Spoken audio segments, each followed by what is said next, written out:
বছর আগে ঢাকা জেলার কেরানীগঞ্জে পশ্চিম বামনসুর এলাকার মারিয়া নামের এক কিশোরীকে সংঘবদ্ধভাবে ধর্ষণে শ্বাসরুদ্ধ করে হত্যার পর পুকুরের পানিতে ফেলে দেওয়ার দায়ে অভিযুক্তদের থেকে ৩ আসামিকে মৃত্যুদণ্ড। দর্শক, প্রথমেই আপনারা শিরোনাম দেখেছেন, এখন দেখবেন বিস্তারিতর প্রথম অংশেই আপনাদের সঙ্গে কিছু আলোচনা করার মন্তব্য তুলে ধরা হচ্ছে যে একটা কিশোরীকে একসঙ্গে ৫ জন মিলে গণধর্ষণ করে তাকে মেরে ফেলে সে বস্তায় করে যদি ফেলে দেয় সিমেন্টের বস্তার ভিতরে, তাহলে এরা মানুষ না পশু? এদেরকে মৃত্যুদণ্ডটা খুব দ্রুতই কার্যকর করার জন্য অনুরোধ করা হচ্ছে সরকারকে, এমন মন্তব্য সাধারণ জনের। ৩ বছর আগে ঢাকা জেলার কেরানীগঞ্জে পশ্চিম বামনসুর এলাকার মারিয়া নামের এক কিশোরীকে সংঘবদ্ধভাবে ধর্ষণে শ্বাসরুদ্ধ করে হত্যার পর পুকুরের পানিতে ফেলে দেওয়ার দায়ে অভিযুক্তদের থেকে ৩ আসামিকে মৃত্যুদণ্ড ও ২ জনকে খালাস দিয়েছেন ট্রাইব্যুনাল। মঙ্গলবার ঢাকার নারী ও শিশু নির্যাতন দমন ট্রাইব্যুনাল ৪-এর বিচারক মুন্সি মোহাম্মদ মশিয়ার রহমান এই রায় দেন। দণ্ডিতরা হলেন কেরানীগঞ্জ মডেল থানাধীন খোলামোড়া গ্রামের কামিল উদ্দিনের ছেলে মোহাম্মদ সজীব, ফরিদপুরের ভাঙ্গা উপজেলার খাঁকান্দা গ্রামের হাসপাতালির ছেলে মোহাম্মদ রাকিব এবং শরীয়তপুরের পালং মডেল থানার মুসলিম মাতবরের ছেলে শাওন ওরফে ভেলকা শাওন।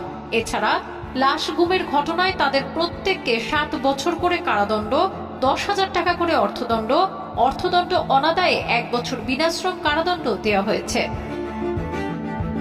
রাষ্ট্রপক্ষের প্রসিকিউটর এরশাদ আলম বলেন, আসামিদের স্থাবর অস্থাবর সম্পত্তি বিক্রয় করে অর্থদণ্ডের টাকা আদায় করে রাষ্ট্রীয় কোষাগারে জমা দেওয়ার জন্য ঢাকার জেলা ম্যাজিস্ট্রেটকে নির্দেশ দিয়েছেন ট্রাইব্যুনাল।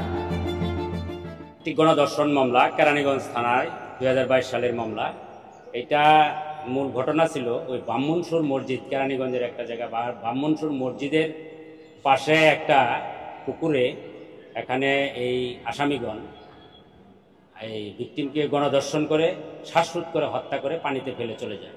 পরবর্তীতে একটা জিডি মূলে প্রথমে শাওন ওরফে ভেলকা শাওন নামে একজন আসামি গ্রেপ্তার হয়। গ্রেপ্তার হওয়ার পরে 164 সে ধর্ষণের কথা স্বীকার করেছে। এই ঈদে জামা জুতো অ্যাকসেসরিজের ডিসকাউন্ট এবং আরও 2 জন আসামির কথা বলেছে।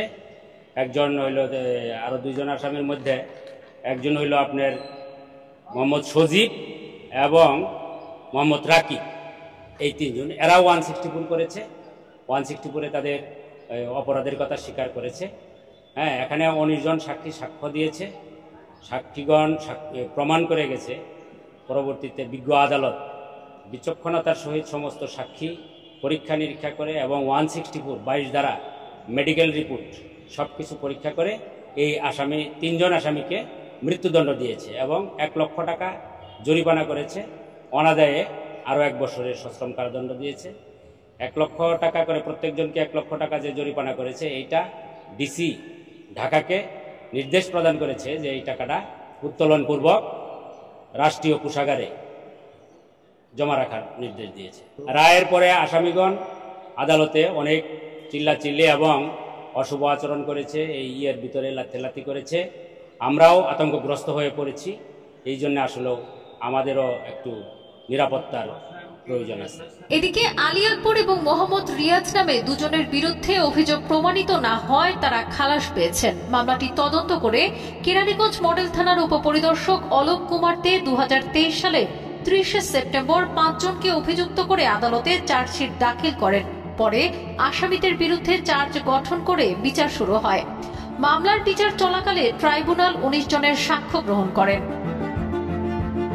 শেখ ফরিদের পাঠানো তথ্যচিত্রের ডেস্ক রিপোর্ট। এরকম হাজারো আশিয়া সারা জীবন চলে গেছেন। 3 বছর পরে এই নারীর ধর্ষণ মামলার বিচার হয়েছে ফাঁসি। তাহলে কেন দেশে এইভাবে অস্থিরতা ধর্ষণ হবেন না? যদি আশার মধ্যে প্রত্যেকটা বিচার সময় না নিয়ে অল্প সময়ে করা হয়, বাংলাদেশে ধর্ষণ থাকবে না।